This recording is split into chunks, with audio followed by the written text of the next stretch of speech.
We celebrate Scottish farmers and crofters for the way they take care of their land, the food that they rear and grow, and the climate change ambitions we are all working to achieve.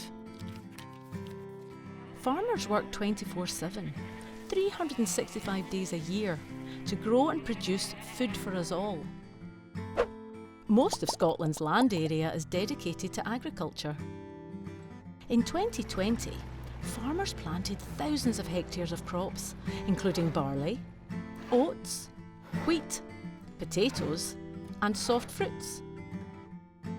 As for livestock, farmers were responsible for raising thousands of animals, including pigs, beef cows, dairy cows, sheep, and poultry. All in all, about 80% of the land in Scotland is managed by farmers and crofters. And we haven't even started telling you about everything else they do. But first, a little history. We humans have been farming for thousands of years. The cultivation of plants began with crops of wheat, barley, peas, and flax, and grew to include livestock breeding with the domestication of wild boars and the Persian ibex, to more familiar farm animals we recognise today.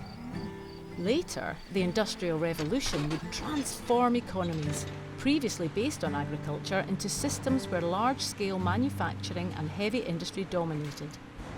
Populations boomed, and the extraction and exploitation of fossil fuels thrust society forwards in many positive ways.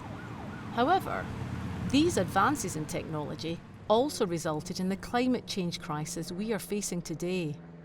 Nowadays, with CO2 emissions soaring, everyone has a part to play in meeting the challenge of climate change. As custodians of our land, farmers and crofters can help tackle climate change and deliver environmental benefits in a number of ways.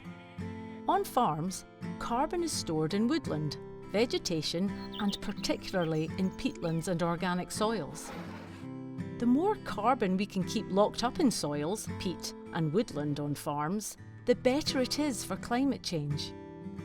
These carbon stocks are affected by the management practices of every farmer and can be increased or decreased depending on how each natural asset is being looked after.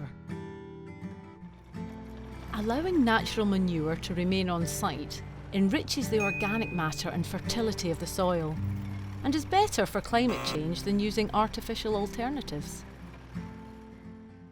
Trees and woodland are very effective at removing carbon from the atmosphere. Planting trees is a great use for otherwise unproductive areas of land, or can be used as part of wider farm management, for example, as a shelter belt for livestock. Allowing peatlands to remain boggy means more carbon stays trapped in the ground, while draining these areas causes them to degrade and release their stored carbon into the atmosphere. The variety of plant and animal life is also directly impacted by management practices on farms. Farmers can encourage a healthy biodiversity by setting aside field margins, wetlands, and unproductive areas on their farm to allow a wide range of plants and animals to thrive. Many of these species can, in turn, help with pollination and the productivity of the farming business. The availability and quality of water is crucial for all forms of life. Farming practices can help prevent riverbank erosion while maintaining water quality and livestock well-being. The majority of Scotland's renewable energy initiatives are located on farmland, producing green energy that reduces the need for traditional fossil-fuelled power sources. And last but not least, we all benefit from the beautiful landscapes which farmers and crofters take care of every day, ensuring they are there for us to enjoy when we spend time in the Scottish countryside. We are proud to celebrate the vital contribution farmers make to combating climate change. We hope you are too.